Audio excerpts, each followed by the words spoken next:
Hello everyone and welcome back to Coach Craig Sports. Today we're going to do the 2021 preview for the Carolina Panthers.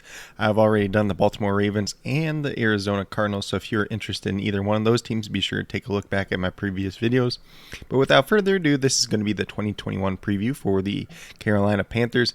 I'm going to be taking a look at all the players, talking about their redraft value, their ADPs, their ECRs according to Fantasy Pros, and just kind of break it down that way and give you guys my thoughts. Then after that, I'll mention some guys maybe that are more interesting in Dynasty, as well as take a quick look at their offensive line as a whole as well. But without further ado, we'll get into it. We'll talk about Sam Darnold. He comes in at ECR quarterback 24 and ADP quarterback 31. For me personally, he's probably about quarterback 28, so I think it's kind of right in the middle for these two. We've seen a little bit of flashes at times with Sam Darnold with the New York Jets. Coming over to Carolina, it should be a little bit better coaching staff, we hope at least. We did see Teddy Bridgewater go there last year, and he didn't really improve, even though a lot of people throw out the thing. He supported 3 fantasy-relevant wide receivers. Most of that was due to Christian McCaffrey getting hurt, so there's more volume to go around.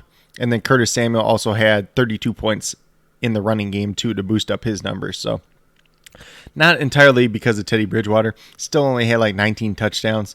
Still been a problem for the Panthers overall last 3 years or so is getting touchdowns for the wide receiver position, but we'll talk a little bit more about that later. So this is really the make or break chance for Sam Darnold. They traded probably a little bit more than I would have to get him. I don't have a lot of faith in him personally. Not the greatest decision maker in the world. We'll talk a little bit more about this with the offensive line that might cause him to have some troubles as well. So like I said, he'd probably be about quarterback 28 for me, going around that Jared Goff range.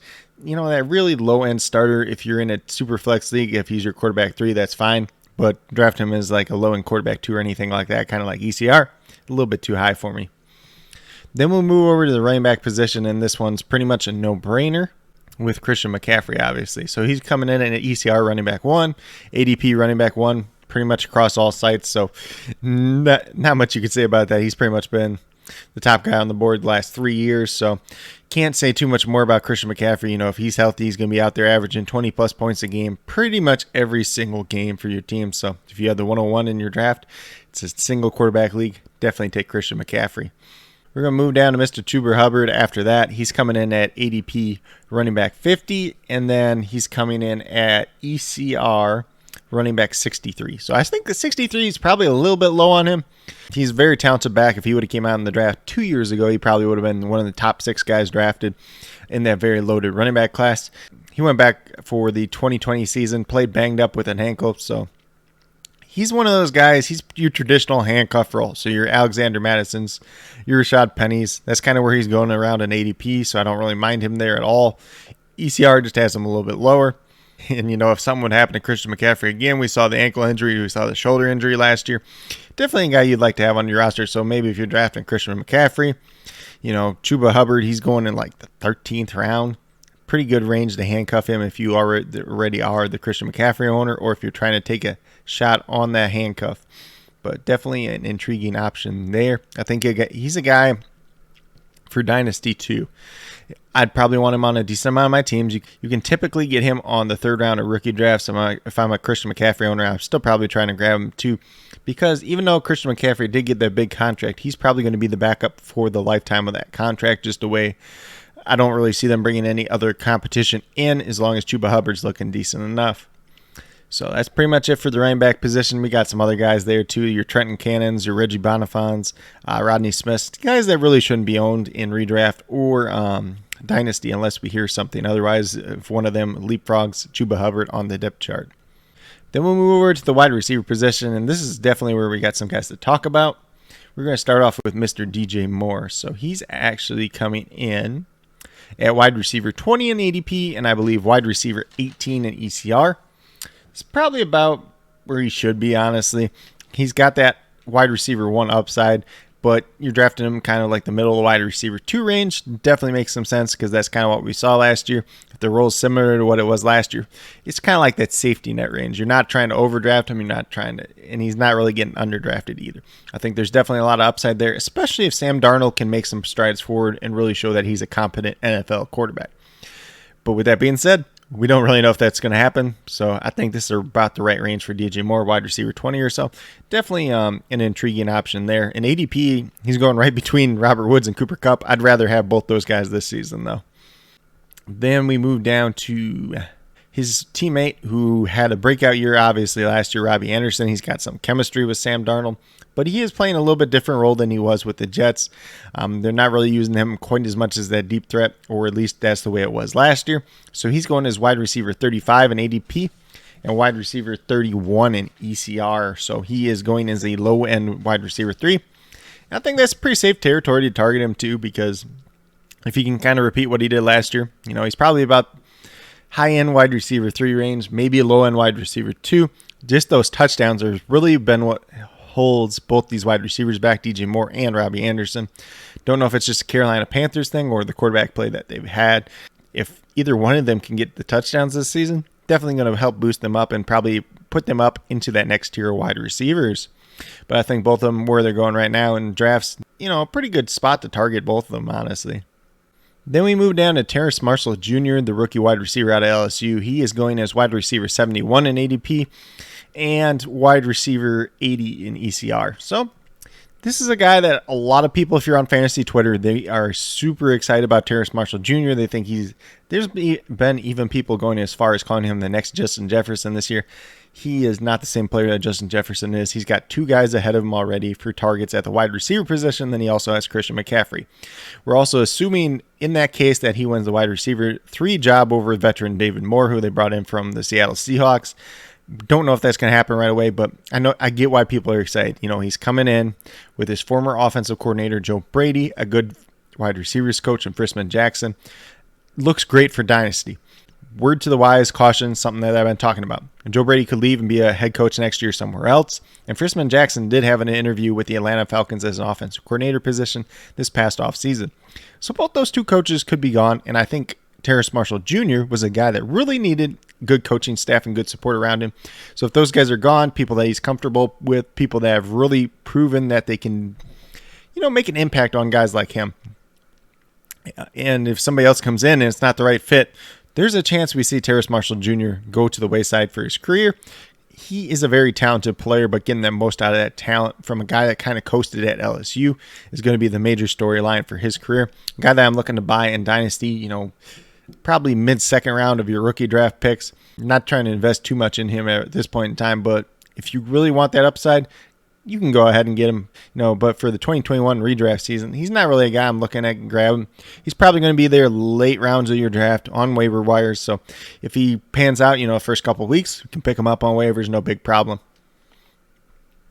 And then we'll move down to the other guy I mentioned a little bit ago, and that is going to be Mr. David Moore. So he comes in at wide receiver 97 in ADP and actually wide receiver 141 in ECR.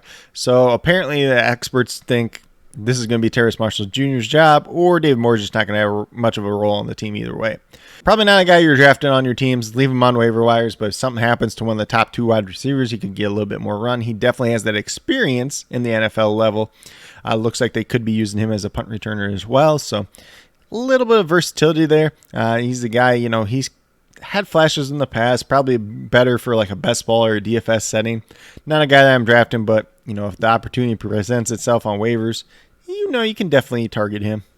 Then last but not least was another rookie wide receiver that they did draft out of the University of South Carolina. His name is Shai Smith. A smaller guy, kind of quick, but he's more of a slot wide receiver. Don't really see him making much of an impact this season. Probably more of a dynasty buy guy. Probably a guy that you can get towards the end of your rookie draft, sometimes even on waivers. So, you're looking at a guy like Robbie Anderson leaving. Maybe Terrace Marshall Jr. steps into his role and Shai Smith steps into the slot role if they don't bring anybody else in. Could be a decent fit for him, decent buy low, especially in Dynasty. If you have the taxi squad spot available, if you have another spot on your roster available, just know you're not going to get much out of him this season. But he is wide receiver 115 in ADP, and he is wide receiver 159 in ECR. So pretty much like the rankings are saying, nobody's expecting him to do anything. He's going to be a waiver wire player unless something else happens to him this year. Don't expect anything this season. All right, now we have to move over to the tight end position for the Carolina Panthers. And none of these guys are popping up for the ADP. So that means none of them are being drafted in the top 35 so players on most sites, but really the ones that are only going past 20 in the site is Fantrax anyways, so not going to credit that too much. But last year we saw the Carolina Panthers have Ian Thomas. He ran the top 10 routes for a tight end in football.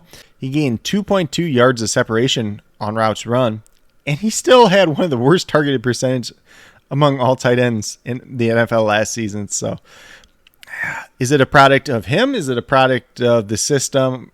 Is it a product of the quarterback play with Teddy Bridgewater? It's a very big question, honestly. So we'll see if Sam Darnold likes to target the tight end a little bit more. But there is 3 guys to note here. So obviously the mainstay, the guy that's been around a little bit, is Ian Thomas. But obviously they didn't trust him too much because they brought in 2 other tight ends this offseason. Ian Thomas is going in as tight end 35 in ECR, which I thought actually was pretty high.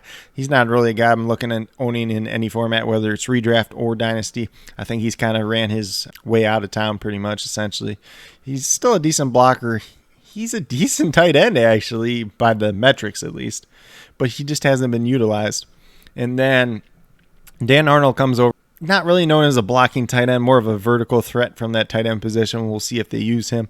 But, it still might be a way that Arizona did where they just kind of use him on certain plays where they want to stretch the field with the tight end position. And he still might not have enough targets to be very fantasy viable. And he comes in at tight end 30 in ECR. And then last but not least, we got Tommy Dremble out of the University of Notre Dame. Kind of that move, H-back type of tight end. Really good blocker, super athletic. Underutilized at the University of Notre Dame. He was a 3rd-round pick. He comes in at tight end 67 in ECR. Honestly, with these guys in redraft, you don't want to draft any of them. If one of them pops up, then you can pick them up on waivers.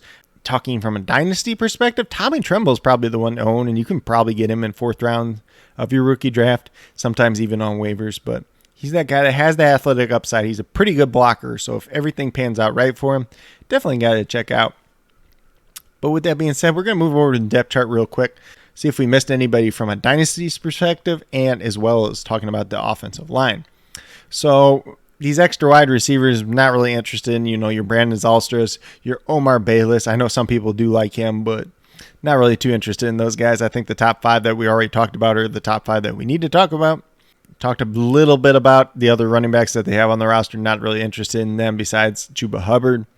Obviously, behind Sam Darnold, you got P.J. Walker and Will Greer fighting for the backup spot, assuming it's going to be P.J. Walker once again, but still not really interested in a dynasty's perspective. Maybe if you want to take a flyer and hope Sam Darnold kind of flops this year and P.J. Walker takes over. Don't really see that happening, though. The only other guy that I see on here is Steven Sullivan. He was at LSU with Joe Brady too. When they picked him up, I kind of stashed him on a couple dynasty squads just in case, but then they brought in Tommy Tremble and Dan Arnold, so I think that really limits his upside, and I don't think he actually ends up making the team because of it. So last but not least, we got to talk about that offensive line. So they returned 3 starters with Matt Paradise at center, John Miller at right guard, and Taylor Moton either at right tackle or left tackle. He signed a big contract. They talked about moving him to left tackle now because they're not really too convinced Cam Irvin can play left tackle. So maybe Moton plays left tackle and Irvin plays right tackle. Pat Elflein was also brought in to play guard. He does have some experience there. They got some other guys, kind of competing for that spot as well. Maybe Deontay Brown, who is a very big guard out of the University of Alabama. Maybe it's Braden Christensen that they drafted in the 3rd round. He was an offensive tackle at BYU, but I think he profiles better at the guard position at the NFL level. I would not be surprised to see him take over at that left guard spot at some point in time. Dennis Daly still around. Greg Little. It's just kind of a hodgepodge for these last 2 spots. I assume Eflin's going to win the job. I assume Moton's probably going to move over to left tackle, and then we're looking at Irvine, we're looking at Little, we're looking at Christensen, we're looking at Daly. Who's going to play that right tackle position? Don't really know at this point in time. I would not say that this is much of an upgrade line over last year. There's some different faces, but they lost Russell Okun, they lost Chris Reed as well.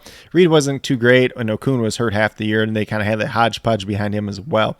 So looking at a pretty similar offensive line to last year. We'll just have to see how it all plays out. But like I said, with Sam Darnold, if you don't have a pretty good offensive line, he could end up seeing those ghosts. Obviously, we are all pretty familiar with that phrase from when he played the Patriots, and it might not be too good for him. If he gets under pressure, he doesn't feel comfortable, we might see bad Sam Darnold once again. Hopefully it all works out for the Carolina Panthers, for Sam Darnold, for this offensive line, for all these weapons that I did talk about today. But that's pretty much all I have to say. Hopefully you guys all enjoyed, and hopefully you can get some of these Carolina Panthers at a value for your 2021 redraft season. But with that being said, if you guys are new to my channel, please consider subscribing. Greatly appreciate it. Truly helps to build the community that we're trying to build here at Coach Craig Sports. And that's truly one for you, the viewers. Helping you guys with your fantasy football teams. Helping you guys with DFS, whether it's NBA or NFL. Talking some NFL draft prospects. Talking some NFL news as it pops up as well. And definitely going to have a lot of content coming out this season. Be sure you're subscribed because you do not want to miss out on any of this great content. If there's anything else that you'd like to see in the future, please let me know. I'd be happy to provide that content that you guys are looking for as well. But with that being said, that's all I have for today's video. Hopefully you all enjoyed. And I truly appreciate each and every one of you taking the time out of your day to watch this video. Definitely means a lot to me, and I hope each and every one of you has a great rest of your day.